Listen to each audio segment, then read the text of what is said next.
Hello साथियों, अपनी पाठशाला की तरफ से सभी साथियों को सुप्रभात, गुड मॉर्निंग, राधे राधे।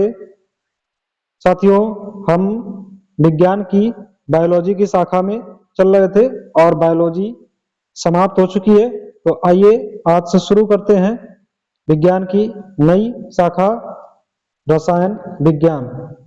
तो दोस्तों शुरू करते हैं। आज का पहला प्रश्न है, निम्नलिखित में से किस गैस को ग्रीन हाउस गैस के रूप में नहीं जाना जाता है? A carbon dioxide, B nitrous oxide, C methane, D argon. तो इसका सही आंसर होगा डी आर्गन। अगला प्रश्न है, सभी अम्लों में समान तत्व हैं। A hydrogen, B carbon, C sulphur, D इनमें से कोई नहीं। तो इसका सही आंसर होगा ए। आइए अगले प्रश्न की ओर बढ़ते हैं। प्रश्न नंबर 3, निम्नलिखित में से कौन सी गैस ग्लोबल वार्मिंग के लिए जिम्मेदार है? ए संपीड़ित प्राकृतिक gas, B greenhouse gas, C piped प्राकृतिक गैस, सी ऑक्सीजन। तो इसका सही आंसर होगा बी ग्रीन हाउस गैस। अगला है, निम्नलिखित में से कौन सा वनस्पति रेशा नहीं है? ए जूट, बी कॉटन, सी नायलॉन, डी फ्लैक्स। तो इसका सही आंसर होगा सी नायलॉन। अगला प्रश्न है प्रश्न नंबर 5, पेनिसिलिन जिसे एंटीबायोटिक के रूप में प्रयोग किया जाता है प्राप्त किया जाता है? ए लाइकेन, बी कवक, सी शैवाल, डी बैक्टीरिया। तो इसका सही आंसर होगा बी कवक से। अगला प्रश्न है, निम्नलिखित में से किस गैस का प्रयोग फलों को असमय पकाने के लिए किया जाता है? A propene, B ethylene, C methylene, D ईंधन इथेन। तो इसका सही आंसर होगा बी एथिलीन। प्रश्न नंबर 7, ब्लीचिंग पाउडर का रासायनिक नाम है, यह भी है। A calcium sulphate, B calcium oxychloride, C sodium carbonate, D sodium chloride. तो इसका सही आंसर होगा बी कैल्शियम ऑक्सीक्लोराइड। अगला है प्रश्न नंबर 8, 18 कैरेट सोने में खरे सोने का प्रतिशत है? ए 60, बी 75, सी 80, डी 100। तो इसका सही आंसर होगा बी 75%। अगले प्रश्न की ओर बढ़ते हैं। प्रश्न नंबर 9,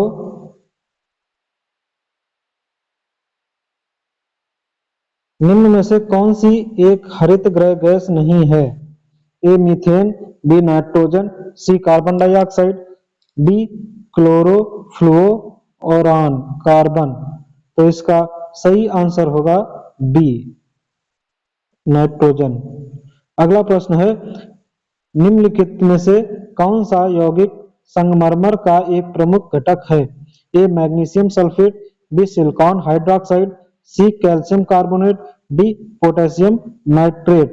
तो इसका सही आंसर होगा सी कैल्शियम कार्बोनेट।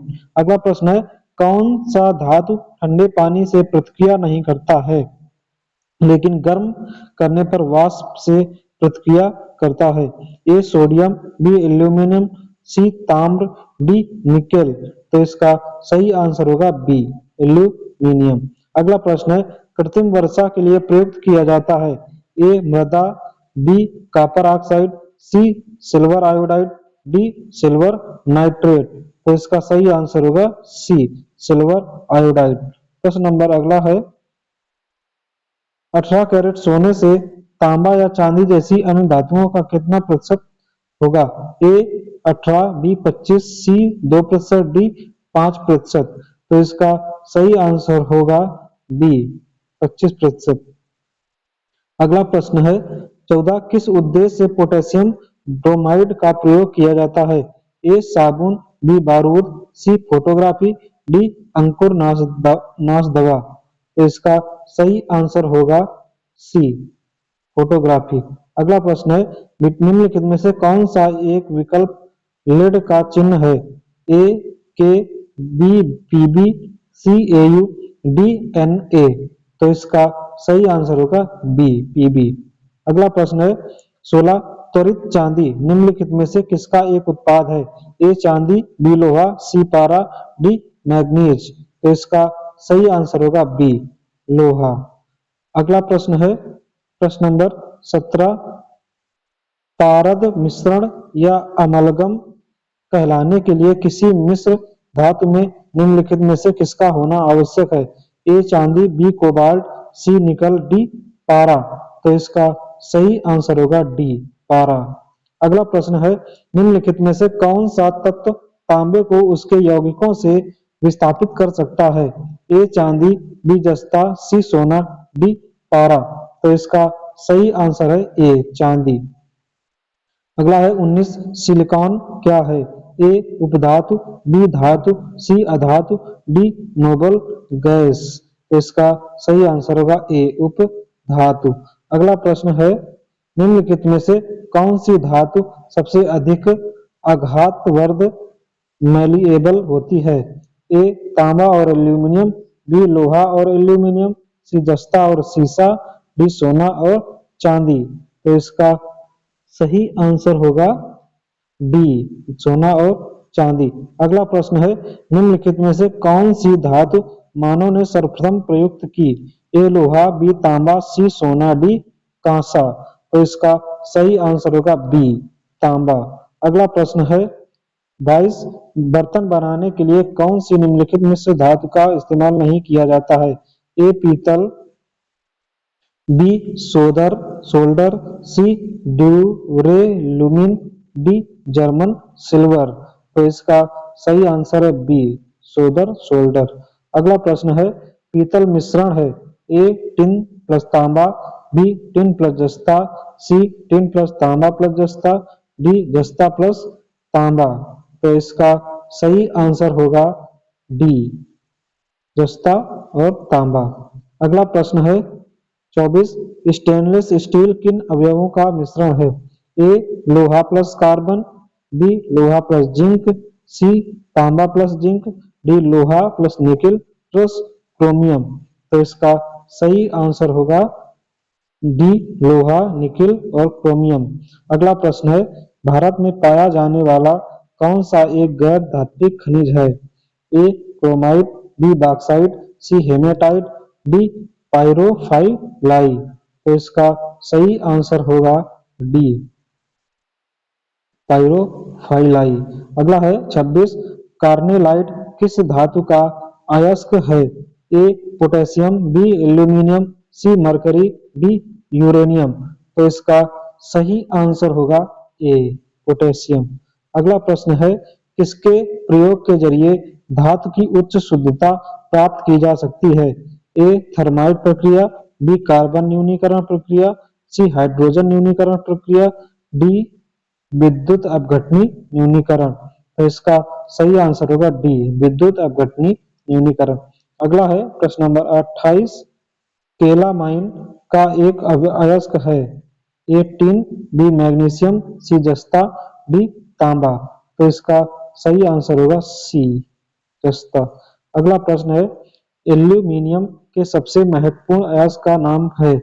ए बॉक्साइट, बी कैल्साइट, सी कैलेमाइन, डी गैलेना। तो इसका सही आंसर होगा ए बॉक्साइट। अगला प्रश्न है 30। मोनोजाइट किसका अयस्क है? ए जर्कोनियम, बी थोरियम, सी टाइटेनियम, डी लौह। तो इसका सही आंसर होगा बी थोरियम।